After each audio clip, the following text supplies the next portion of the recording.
नमस्कार, आप देख रहे हैं स्पेशल रिपोर्ट न्यूज रूम से। आपके साथ मैं हूं अंजना ओम कश्यप। मॉनसून सत्र के पहले ही दिन जबरदस्त हंगामा हुआ और जासूसी कांड के बड़े आरोपों के बीच आज गृह मंत्री अमित शाह ने कुछ ही देर पहले ट्वीट करके कहा है कि ये तमाम साजिशें जो रची जा रही हैं सबके सब नाकाम होंगी।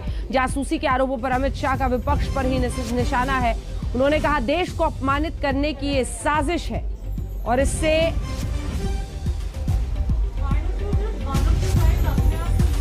हम जीतेंगे। देश की तरक्की को रोकने की यह साजिश है। कांग्रेस के पास लोकतंत्र को कुचलने का अनुभव है, इसीलिए वो ऐसा कर रहे हैं। मॉनसून सत्र में सरकार हर मुद्दे पर बहस को तैयार है, ये गृह मंत्री अमित शाह ने कुछ ही देर पहले ट्वीट करके कहा है।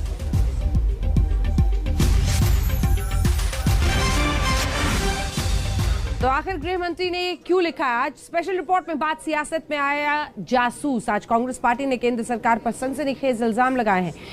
इल्जाम ये है कि सरकार राहुल गांधी की जासूसी कर रही है। सरकार संवैधानिक पदों पर बैठे लोगों की बातें सुन रही है। आरोप है कि विरोध में आवाज उठाने वाले पत्रकारों की जासूसी कराई गई। सरकार विरोधी तो विरोधी अपनी पार्टी के मंत्री और नेताओं की जासूसी कर रही है, ये आरोप भी है। सवाल निजता का है, सवाल विश्वासघात का है, सवाल सरकार तंत्र के दुरुपयोग का है। मॉनसून सत्र के पहले दिन आज इसी मुद्दे पर विपक्ष ने सरकार को खूब घेरा। संसद में आईटी मंत्री ने जवाब भी दिया है, आरोपों को नकारा, लेकिन अविश्वास का वातावरण तभी खत्म होगा जब सरकार शीशे की तरह पूरी तस्वीर साफ करे।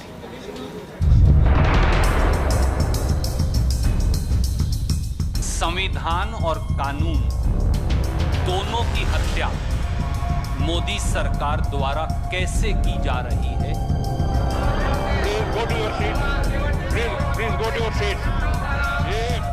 ये सारी कहानी मॉनसून सत्र के पहले ही क्यों शुरू हुई?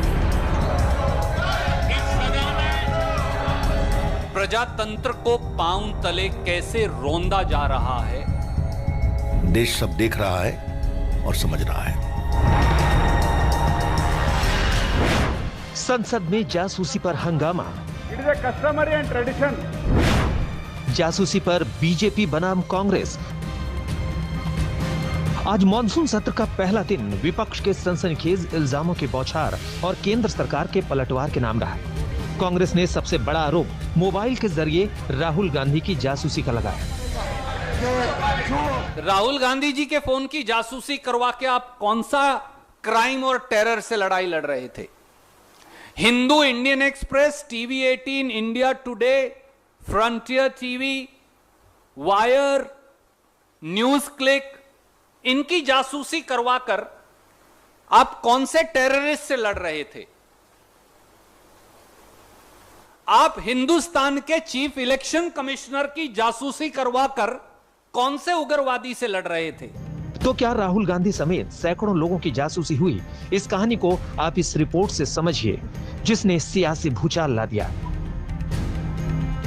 रिपोर्ट के मुताबिक आरोप है कि सरकार एक इजरायली कंपनी एनएसओ ग्रुप के पेगासस स्पाईवेयर के जरिए देश में 300 लोगों के फोन हैक करा रही थी।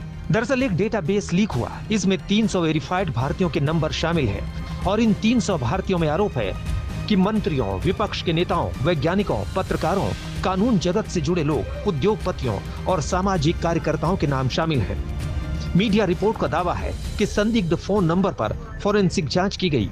37 फोन में पेगासस स्पाईवेयर की हैकिंग का सबूत मिला। इनमें से 10 फोन भारतीय नागरिकों के हैं। टेक्निकल एनालिसिस के बाद ही यह साबित हो पाया कि इन फोन नंबर्स की हैकिंग की गई। जासूसी को लेकर विपक्ष ने मॉनसून सत्र से पहले केंद्र की घेराबंदी की। कांग्रेस से लेकर आम आदमी पार्टी के बड़े नेता ने आरोप लगाए, संसद सत्र से पहले ही घेरेबंदी का मोर्चा तैयार था। या हमारा नेशनल सिक्योरिटी खतरे में है, किसी का कोई प्राइवेसी नहीं है, सर्विलांस स्टेट चलते हैं, जरूर उठाएंगे ये मुद्दा। पत्रकारों के नाम है, सिविल राइट एक्टिविस्ट के नाम है, ह्यूमन राइट एक्टिविस्ट के नाम है, पॉलिटिशियंस के नाम है, और तो और छोड़िए, चर्चा ये है कि मंत्रियों और राष्ट्रीय स्वयंसेवक संघ के लोगों के भी नाम है। तो आप करना क्या चाहते हैं? ये लोकतंत्र का चेहरा नहीं है। क्या सरकार ने ये जो पेगासस का सॉफ्टवेयर है इसको खरीदा है? क्या सरकार ने इस पेगासस के सॉफ्टवेयर का इस्तेमाल किया है?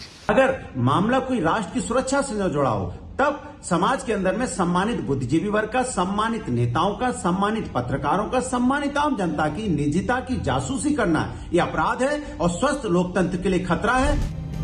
संसद में विपक्ष के आरोपों का जवाब नए आईटी मंत्री ने दिया, सभी आरोपों को खारिज कर दिया। The press reports of 18 July 2021 also appear to be an attempt to malign the Indian democracy and its well-established institutions. We cannot fault those who haven't read the news story in detail, and I request all honorable members of the House to examine the issues on facts and logic.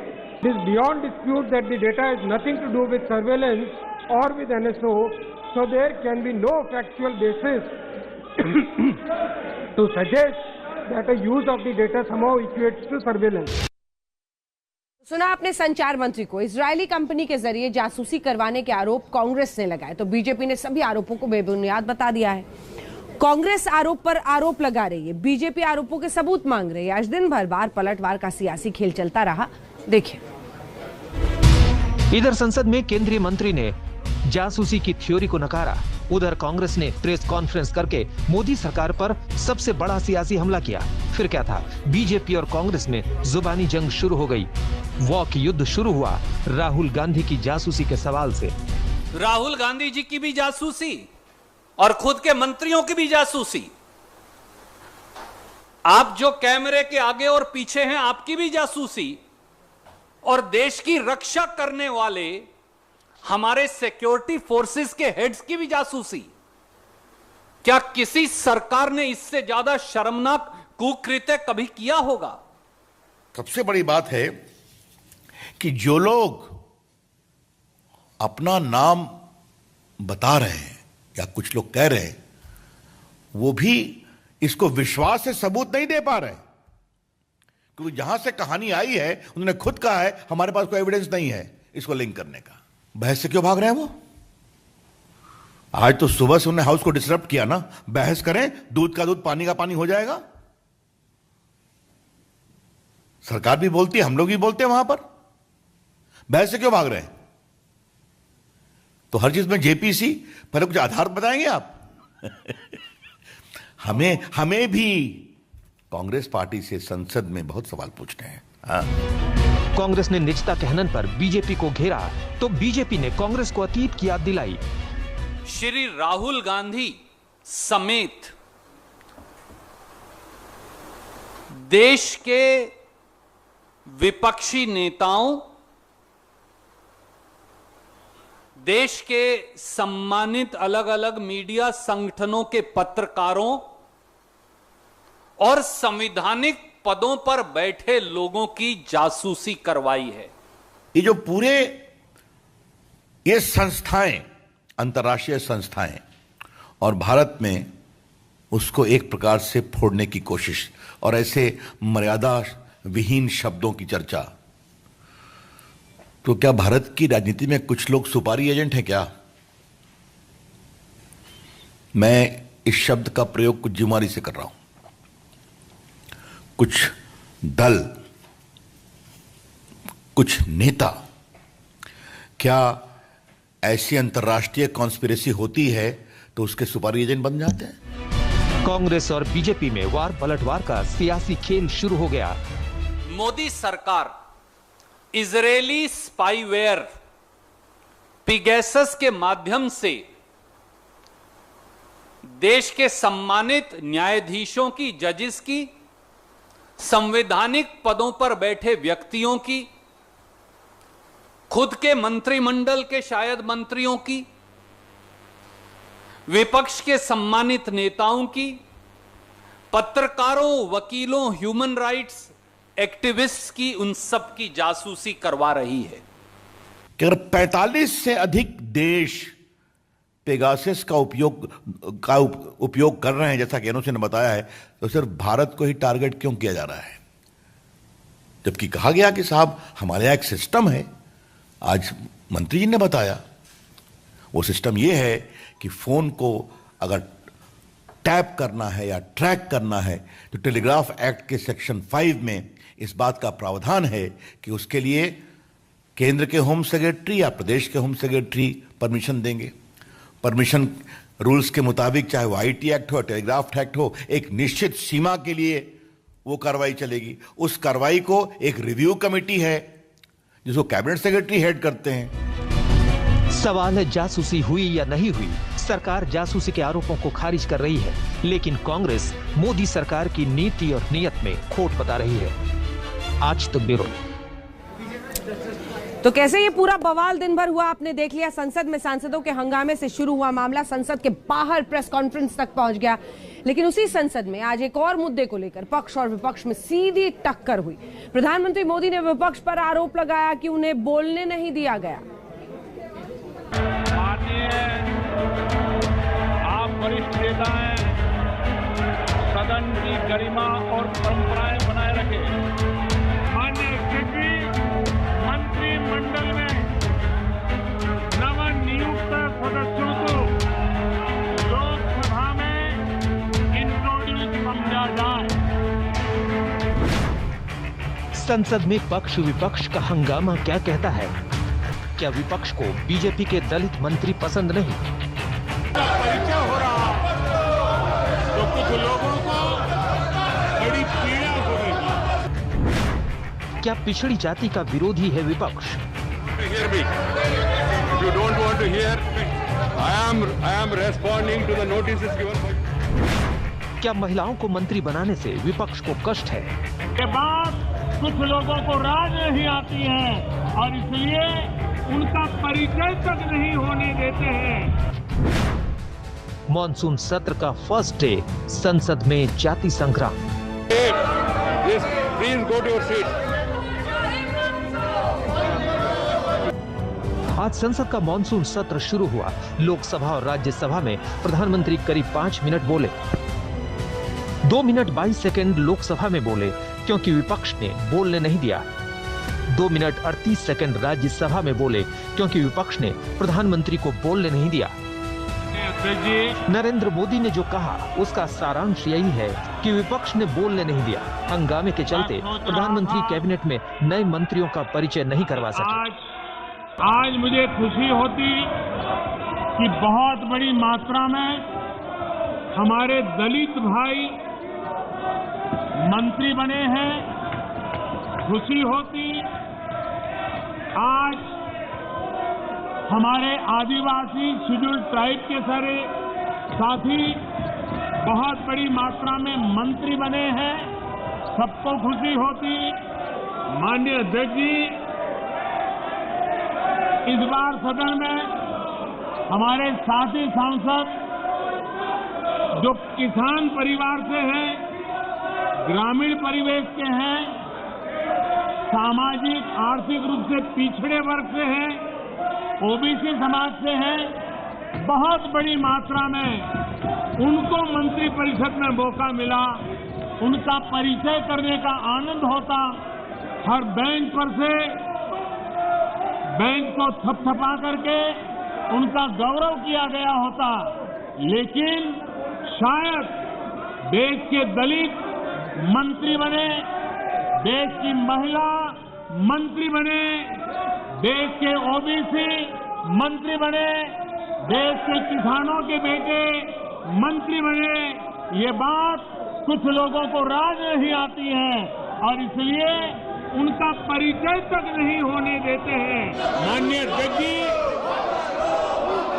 बहुत बड़ी मात्रा में scheduled tribe के हमारे सांसद साथी मंत्री बने हैं।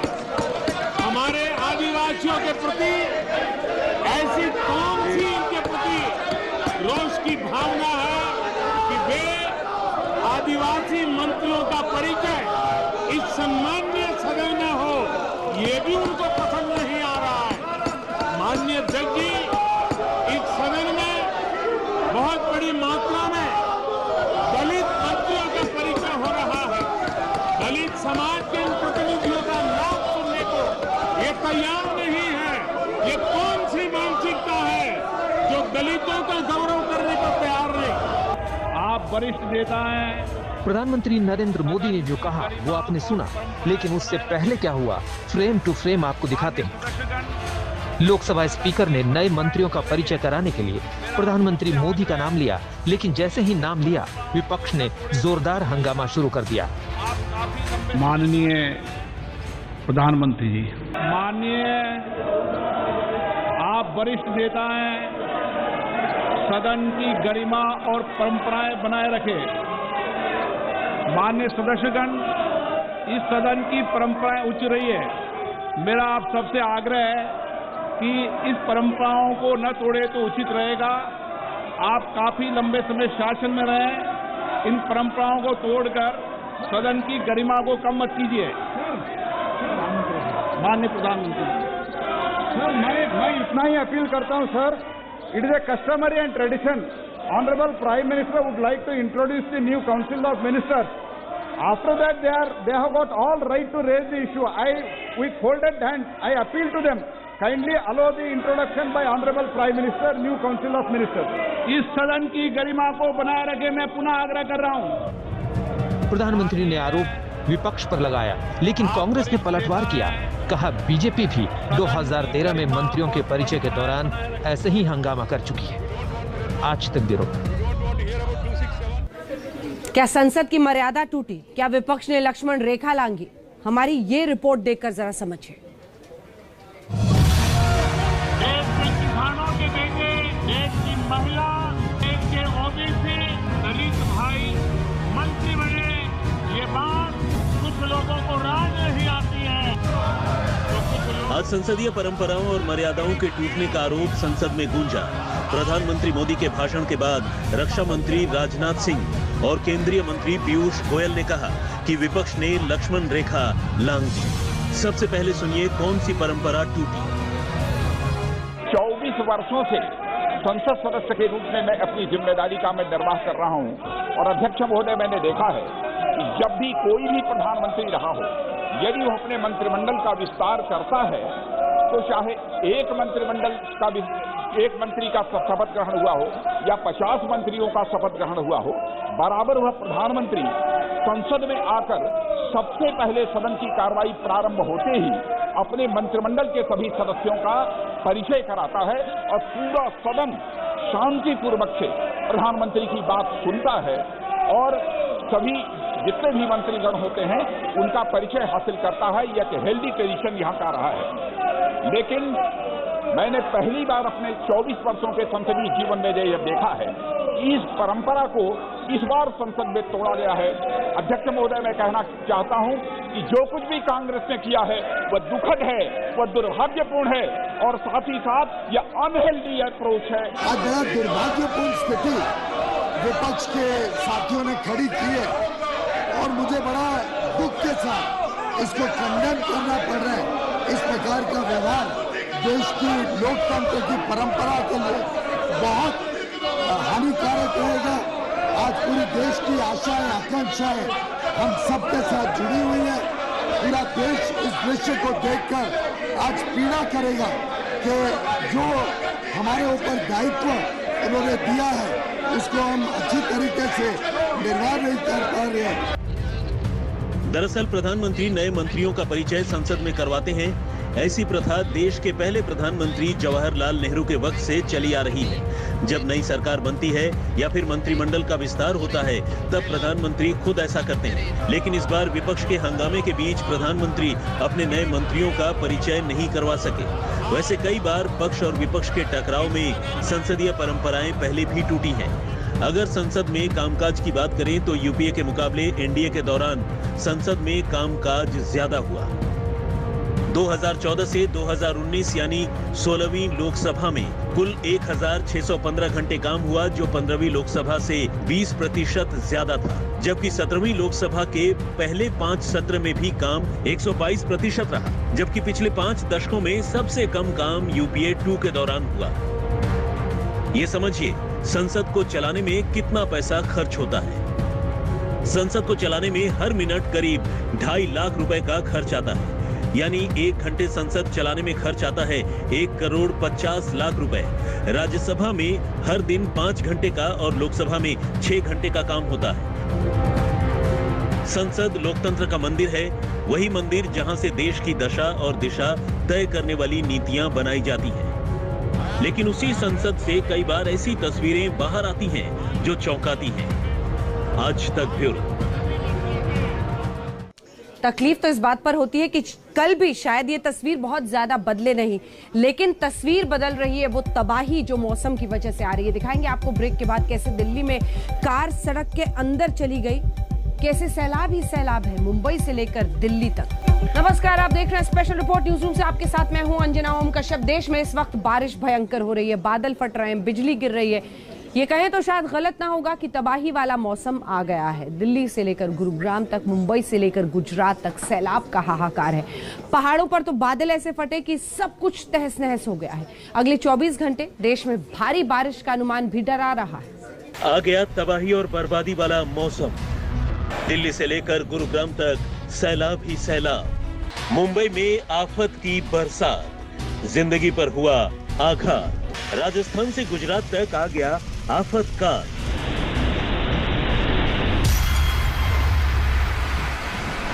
उत्तराखंड में फटे बादल, मौत करने लगी तांडव।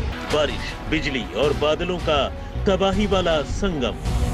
सैलाब के बीच जिंदगी की सबसे बड़ी जंग। आज सबसे पहले आपको देश की राजधानी दिल्ली और एनसीआर की बारिश वाली मुसीबतों से सामना कराते हैं। दिल्ली इस वक्त जैसे दरिया बनी हुई है। हालात ये हैं कि घर से निकलो तो समझो गए पानी में, लेकिन दरिया दिल्ली को लेकर कई सवाल भी हैं। पानी पानी देश की राजधानी आखिर क्यों है? दिल्ली हर बार बारिश में क्यों इस तरह से डूबती है? कई इलाके जो निचले हैं, कई अंडरपास, दिल्ली में पानी भरने का जिम्मेदार आखिर कौन है? आखिर कब तक दिल्ली में होता रहेगा जल जमाव? हर बार क्यों होती है देश की राजधानी इस तरह से पानी पानी? सवाल जो हमने आपके सामने रखे। दिल्ली एनसीआर में बीती रात से बारिश जारी है। लगातार बारिश ने दिल्ली के जैसे दुर्गति कर दी है। इस वक्त सिर्फ दिल्ली ही नहीं बल्कि गुरुग्राम भी बारिश के पानी में डूबा डूबा है। दरिया बनी हुई दिल्ली को देखिए, अंडरपास डूबे हैं, बसें डूबी हैं, सड़कों पर पानी बेहिसाब है, चलना दुश्वार है। घर से निकले तो समझो गए पानी में। कार हो या बाइक, बस स्टॉप तक डूब गए हैं, पेड़ टूट गए हैं, रास्तों पर सैलाब ही सैलाब। ये देश की राजधानी दिल्ली की तस्वीर है। जिधर देखो मुसीबतों का पानी सैलाब बनकर सड़कों पर जमा है। बारिश ने दिल्ली की दुर्गति कर दी है। कई इलाके तो ऐसे हैं जहां इतना पानी भरा है कि तस्वीरें देखकर ही डर लग रहा है। तो आज हम आपको दिखाएंगे कि दिल्ली कहां-कहां दरिया बनी है। तो आइए देखते हैं दरिया दिल्ली। दिल्ली के प्रहलादपुर, और सुनिए, प्रहलादपुर को सिर्फ टीवी पर ही देखिए जब तक बारिश है। प्रहलादपुर अंडरपास के नीचे से गुजरने की सोचिएगा भी मत। जी हाँ, ये है पुल प्रहलादपुर अंडरपास का सच। पुल के नीचे बस डुबान पानी है। इंसान तो यहाँ से निकलने की सोच भी नहीं सकता है। कार और बाइक का तो इस सैलाब में पता भी नहीं चलेगा। आज तक के रिपोर्टर अरविंद ओझा प्रहलादपुर अंडरपास की ग्राउंड रिपोर्ट आप तक पहुँचा रहे हैं। मैं दिल्ली के पुल प्रहलादपुर अंडरपास पर मौजूद हूँ और आप देख सकते हैं जो ये पूरा अंडरपास है पूरी तरीके से बंद हो चुका है। भारी बारिश की वजह से जल जमाव हो गया है और नज़ारा ये है कि सड़कों पर इस भारी बारिश की वजह से सड़कों पर जो कूड़ा है वो आपको सामने दिखाई दे रहा होगा। और अंडरपास पर जो एक प्राइवेट बस है वो पूरी तरह से फंस चुकी है और डूब चुकी है। ये नज़ारा है। हर साल बारिश की वजह से इसी तरीके से पुल प्रहलादपुर जो अंडरपास है वो पूरी तरह से डूब जाता है। और अगर आप देखें तो हमारे घुटनों की तरफ पानी है। दूसरी तरफ अगर आप देखें जो बस स्टॉप है वो भी पूरी तरीके से डूब चुका है। दिल्ली में सिर्फ प्रहलादपुर ही नहीं डूबा है बल्कि पूरी दिल्ली में सड़कों पर सैलाब हिलोरे ले रहा है। तस्वीरें आजादपुर मार्केट की भी देख लीजिए, आपको पूरी मार्केट डूबी हुई नजर आएगी। पानी में लोगों के स्कूटर बंद हो रहे हैं, गाड़ियां बंद हो रही हैं। पानी इतना है कि लोग अपने वाहनों के साथ डर डर के आगे बढ़ रहे हैं। आजादपुर में ऐसा लग रहा है जैसे यमुना को इधर ही काट दिया गया हो।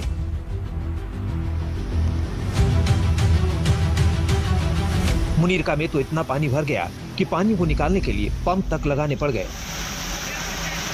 और ये दिल्ली के मथुरा रोड की तस्वीरें देखिए, पानी इतना है कि ऑटो बंद हो गए।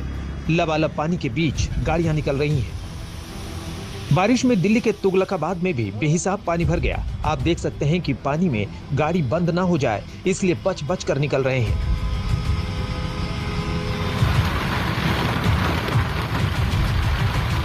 अब पालम इलाके में दिल्ली को दरिया बनते देखिए कैसे सड़कों पर यमुना बह रही है। जहां तक कैमरा जाता है वहां पानी ही पानी भरा हुआ है।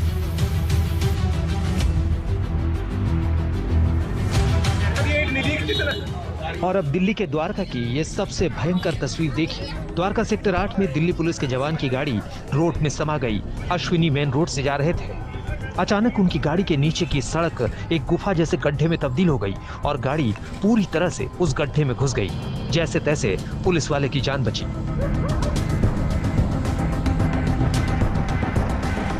प्रगति मैदान हो या इंडिया गेट का इलाका, ऐसा कहा जाए तो गलत ना होगा। दिल्ली एक दरिया है और डूब कर जाना है।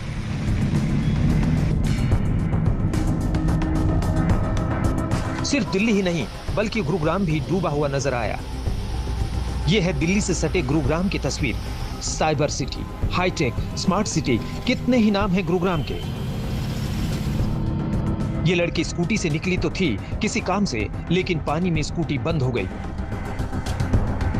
गुरुग्राम में इस रास्ते से गुजरने वाले ज्यादातर लोगों का यही हाल था।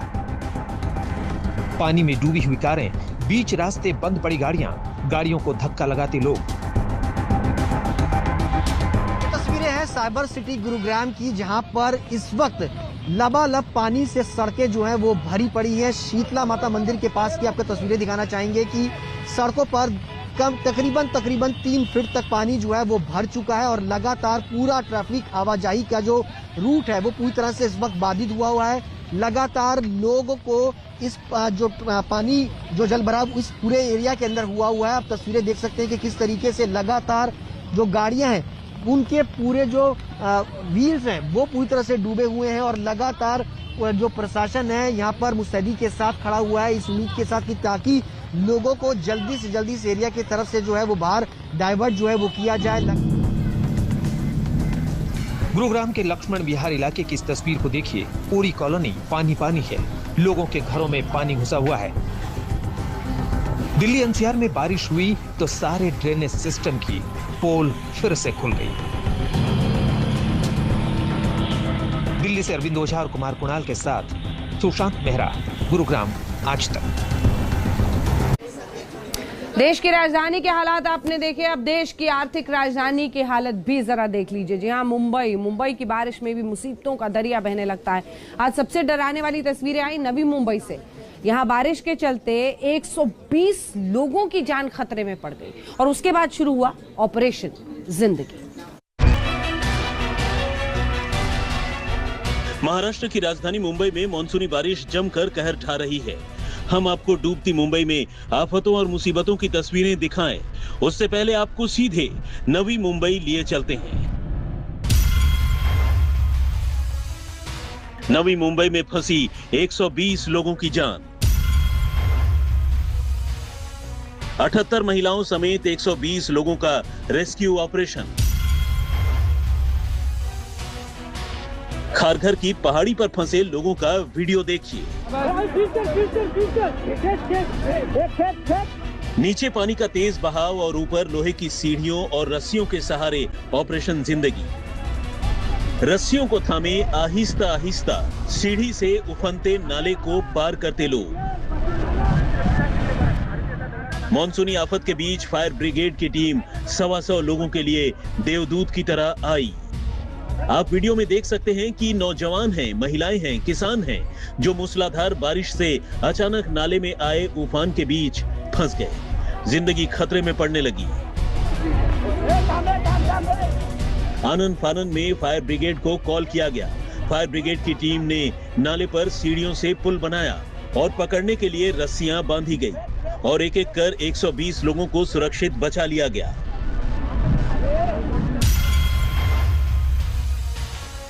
नवी मुंबई में थाने में सैलाब का कब्जा। और अब नवी मुंबई के इस दरियाई पुलिस स्टेशन को देखिए। पूरा थाना डूबा हुआ है। कोई पुलिसकर्मी मेज पर बैठकर काम कर रहा है तो कोई डूबी हुई कुर्सी पर पैर ऊपर रखकर काम कर रहा है। थाने के गलियारे में पानी ही पानी है। पानी की बोतलें भी तैर रही हैं।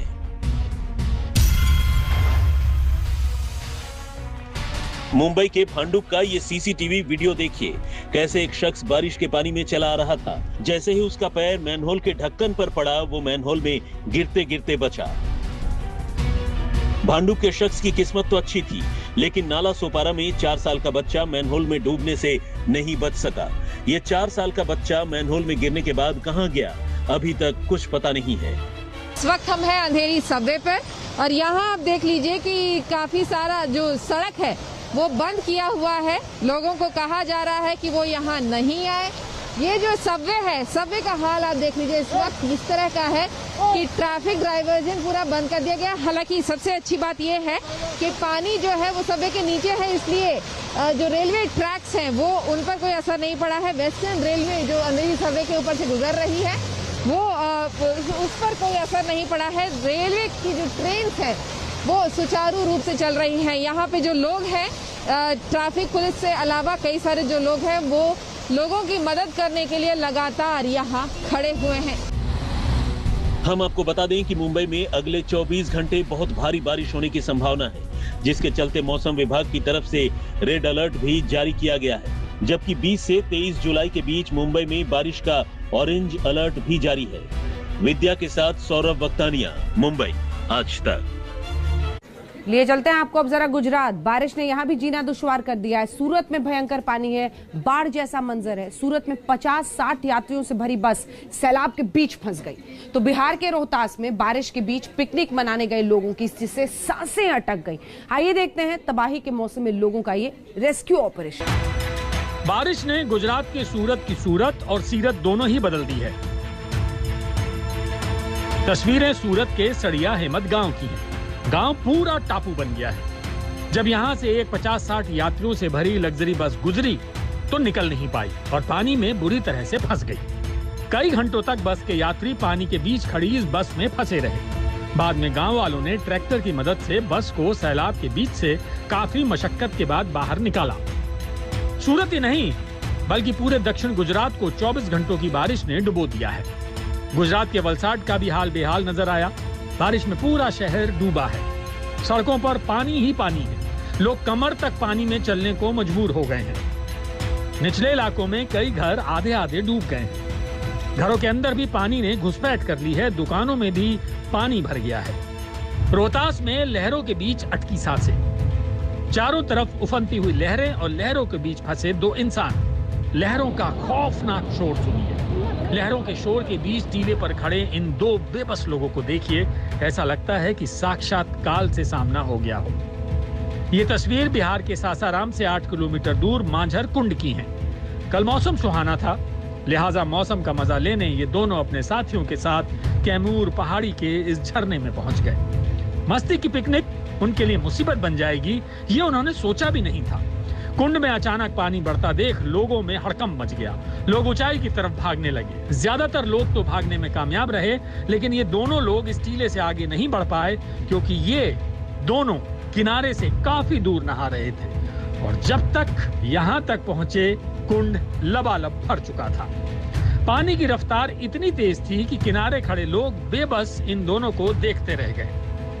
किसी की हिम्मत नहीं हुई कुंड में उतरकर इन्हें बचाने की। बात पुलिस तक पहुंची। पुलिस ने ग्रामीणों की मदद से रेस्क्यू ऑपरेशन चलाया और दोनों को सुरक्षित बचा लिया। सूरत से संजय सिंह राठौड़ के साथ मनोज कुमार सिंह, रोहतास आज तक। और अब आपको दिखाते हैं कि कैसे उत्तराखंड के उत्तरकाशी और टिहरी में बादल फटने से भयंकर तबाही आई। घर बार तहस नहस हो गए। उत्तराखंड में फटे बादल, आई तबाही। उत्तराखंड में प्राकृतिक आपदा का कहर टूटा है। यहाँ की 2 अलग अलग जगहों पर बादल फटने से तबाही मची है। उत्तरकाशी जिले के बाद टिहरी गढ़वाल में भी बादल फटने की घटना हुई है। राहत और बचाव का कार्य जारी है। टिहरी गढ़वाल के भिलांगना में बादल फटने से करीब आधा दर्जन घर तबाह हो गए हैं। रेस्क्यू टीम ने मौके पर पहुंचकर राहत बचाव का काम शुरू किया। इससे पहले उत्तरकाशी के मांडो गांव में बादल फटने की घटना में 3 लोगों की मौत हो गई। वहीं 4 लोग लापता बताए जा रहे हैं। एसडीआरएफ की टीम बचाव अभियान में लगी हुई है।